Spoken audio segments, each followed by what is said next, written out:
ರಾಯಚೂರಿನ ಐತಿಹಾಸಿಕ ಮಠ ಅಂಬಾಮಠ ಜಾತ್ರೆಗೆ ಈಗಾಗಲೇ ಸಕಲ ಸಿದ್ಧತೆ ಕೂಡ ಮಾಡಿಕೊಳ್ಳಲಾಗ್ತಾ ಇದೆ.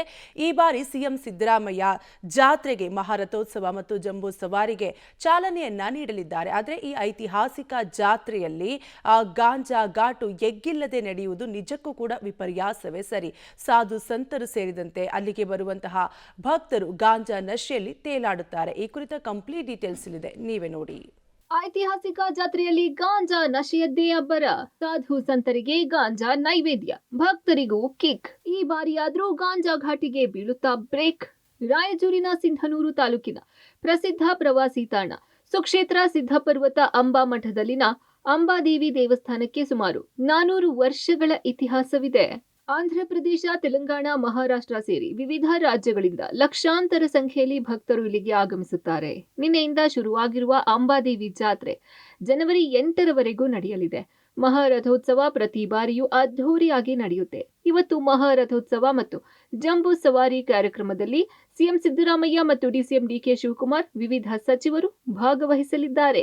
ಇನ್ನು ಇಂತಹ ಐತಿಹಾಸಿಕ ಜಾತ್ರೆಯಲ್ಲಿ ಪ್ರತಿ ವರ್ಷವೂ ಗಾಂಜಾ ಎಗ್ಗಿಲ್ಲದೆ ಓಡಾಡುವುದು ಈಗಲೂ ವಿಪರ್ಯಾಸವಾಗಿ ಉಳಿದಿದೆ. ತಾಲೂಕು ಆಡಳಿತ ಎಷ್ಟೇ ಎಚ್ಚರಿಕೆ ನೀಡಿದ್ರು, ಕ್ರಮ ಕೈಗೊಂಡ್ರು, ಗಾಂಜಾ ಬಳಕೆ, ಸಾಗಾಣೆ, ಮಾರಾಟ ನಿಲ್ಲೋದೇ ಇಲ್ಲ.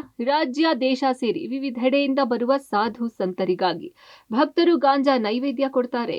ಸಾಧುಗಳ ಜೊತೆ ಭಕ್ತರು ಸಹ ಗಾಂಜಾ ನಶೆಯಲ್ಲಿ ತೇಲಾಡ್ತಾರೆ.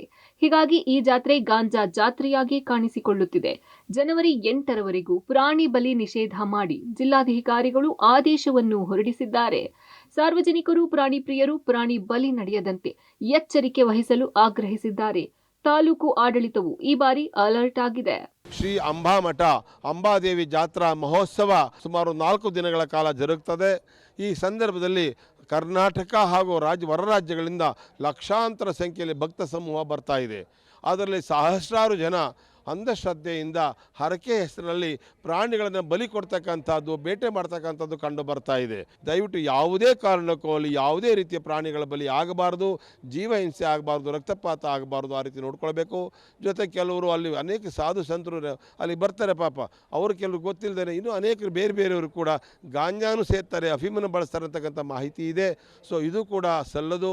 ಇದೆಲ್ಲ ಧಾರ್ಮಿಕ ಕ್ಷೇತ್ರಗಳಲ್ಲಿ ಈ ಥರ ಮಾಡಬಾರ್ದು. ಈಗಾಗಲೇ ನಾವು ಪೊಲೀಸ್ ಇಲಾಖೆ DYSP ಅವರು, CP ಅವರೊಂದಿಗೆ 3 ಸುತ್ತಿನ ಮಾತುಕತೆಯನ್ನು ಸುತ್ತಮುತ್ತಲಿನ ಗ್ರಾಮ ಸೋಮಲಾಪುರ ಆಗಿರ್ಬೋದು, ಗೊಬ್ಬರಕಲ್, ಹೂಡ ಅಲ್ಲಿ 3 ಸುತ್ತಿನ ಮಾತುಕತೆ ಮಾಡಿಬಿಟ್ಟು ಯಾವುದೇ ಕಾರಣಕ್ಕೂ ಗಾಂಜಾ ಆಗಲಿ ಬೇರೆ ಡ್ರಗ್ಸ್ಗಳಿಗೆ ಯಾವುದೇ ರೀತಿ ಅವಕಾಶ ಇಲ್ಲ, ಕಟ್ಟುನಿಟ್ಟಾಗಿ ವಾರ್ನ್ ಮಾಡಿದ್ದೀವಿ. ಯಾವುದಾದ್ರೂ ಆ ಥರದ ಕೇಸ್ಗಳು ಕಂಡು ಬಂದರೆ ನಿರ್ದಾಕ್ಷಿಣ್ಯ ಕ್ರಮ ತಗೊಳ್ಳಿಕ್ಕೆ ಈಗಾಗಲೇ ಈಗ DYSP ಅವರು ಇನ್ಫಾರ್ಮೇಷನ್ ಕೊಟ್ಟಂಗೆ 37 ಕೇಸ್ ಬುಕ್ ಮಾಡಿದ್ದಾರೆ ತಾಲೂಕಿನ ಮಟ್ಟದಲ್ಲಿ. ಈಗ ಆ ಜಾತ್ರೆ ಟೈಮಲ್ಲಿ ನಾವು ಯಾವುದಾದ್ರೂ ಆ ಥರದ್ದು ಕಂಡು ಬಂದರೆ ಕ್ರಮ ತಗೊಳ್ತೀವಿ. ಸಿಂಧನೂರು ತಾಲೂಕಿನಲ್ಲಿ ಇತ್ತೀಚೆಗೆ 37 ಗಾಂಜಾ ಪ್ರಕರಣಗಳು ದಾಖಲಾಗಿದ್ದು, ಜಾತ್ರಾ ಸಮಯದಲ್ಲಿ ಪ್ರಕರಣ ತಡೆಯೋಕೆ ಪೊಲೀಸ್ ಇಲಾಖೆ ಮುಂದಾಗಿದೆ. ಪೊಲೀಸರಿಗೆ ಸಂಪೂರ್ಣ ಅಧಿಕಾರವಿದ್ದು ಇದರಲ್ಲಿ ಯಾರೂ ಹಸ್ತಕ್ಷೇಪ ಮಾಡಲ್ಲ. ಜಾತ್ರೆಯಲ್ಲಿ ನಡೆಯುವ ಗಾಂಜಾ ಓಡಾಟಕ್ಕೆ ಬ್ರೇಕ್ ಹಾಕಲೇಬೇಕಿದೆ ಅಂತ ಸಿಂಧನೂರು ಶಾಸಕ ಹಂಪನಗೌಡ ಬಾದರ್ಲಿ ಹೇಳಿದ್ದಾರೆ. ಈಗಾಗಲೇ ನಮ್ಮ ಸಿಂಧನೂರು ತಾಲೂಕಿನಲ್ಲಿ ಈ ಗಾಂಜಾ ಮತ್ತು ಡ್ರಗ್ಸಿನ ಹಾವಳಿ ಹೆಚ್ಚಾಗಿರೋದ್ರಿಂದ ಪೊಲೀಸ್ ಇಲಾಖೆಗೆ ಸ್ಪಷ್ಟವಾದ ಒಂದು ಸೂಚನೆಯನ್ನು ಕೊಟ್ಟು ಒಂದು ಸಭೆಯನ್ನು ಕೂಡ ಮಾಡಿದ್ದೇವೆ. ಯಾಕಂದರೆ ಇಲ್ಲೇನಾಗುತ್ತೆ, ರಾಜಕೀಯ ವ್ಯವಸ್ಥೆಯಲ್ಲಿ ಯಾವುದೇ ತಾಲೂಕಿರಲಿ ಯಾವುದೇ ಜಿಲ್ಲೆಯಿರಲಿ ಪೊಲೀಸ್ ಇಲಾಖೆ ತಮ್ಮ ಕ್ರಮಗಳನ್ನು ತೆಗೆದುಕೊಂಡಾಗ ನಾವು ಹಸ್ತಕ್ಷೇಪ ಮಾಡಿದಾಗ ಅವ್ರು ಪೊಲೀಸರು ವೀಕ್ ಆಗಿಬಿಡ್ತಾರೆ. ಅನಧಿಕೃತವಾಗಿ ಡ್ರಗ್ಸು, ಗಾಂಜಾ ಇವನ್ನೆಲ್ಲ ಕಂಟ್ರೋಲ್ ಮಾಡಿ ನಿಮ್ಮೆಲ್ಲರ ಸಹಕಾರ ಬೇಕು ಅಂತ ವಿಚಾರ ಎಕ್ಸ್ಪ್ರೆಸ್ ಮಾಡಿದಾಗ ಪೊಲೀಸ್ ಇಲಾಖೆಯವರು ಸಂಪೂರ್ಣವಾಗಿ ನಮ್ಮ ಸಿಂಧನೂರು ತಾಲೂಕಿನಲ್ಲಿರ್ತಕ್ಕಂಥ ಎಲ್ಲ ಪಕ್ಷದ ಮುಖಂಡರುಗಳು, ಸಂಘಟನೆಗಳ ಮುಖಂಡರು ಒಮ್ಮತದಿಂದ ಇಲ್ಲ ನೀವು ಮಾಡಿರಿ, ಫ್ರೀ ಹ್ಯಾಂಡ್ ನೀವೆಲ್ಲ ಮಾಡಿರಿ, ಅದನ್ನು ಕಂಟ್ರೋಲ್ ಮಾಡಿರಿ ಅಂತ ಹೇಳಿ ಡ್ರಗ್ಸು ಮತ್ತು ಗಾಂಜಾ ಹಾವಳಿನ ಯಾವ ರೀತಿ ತಡೆ ಹಿಡಿತಕ್ಕಂಥ 100% ಪ್ರಯತ್ನ ಮಾಡಿ. ನಿಷೇಧಿತ ಮಾದಕ ವಸ್ತುಗಳ ಮಾರಾಟ, ಸಾಗಾಣೆ ಕಾನೂನು ಬಾಹಿರವಾಗಿದ್ದರೂ ಜಾತ್ರೆಯಲ್ಲಿ ರಾಜಾರೋಷವಾಗಿ ಗಾಂಜಾ ಬಳಕೆಯಾಗುತ್ತಲೇ ಬಂದಿದೆ. ಕನಿಷ್ಠ ಈ ವರ್ಷವಾದರೂ ಐತಿಹಾಸಿಕ ಅಂಬಾದೇವಿ ಜಾತ್ರೆಯಲ್ಲಿ ಮಾದಕ ವಸ್ತುಗಳ ಬಳಕೆಗೆ ಬ್ರೇಕ್ ಬೀಳುತ್ತಾ ನೋಡಬೇಕಿದೆ. Vijay Jagatagal, public TV, Raichur.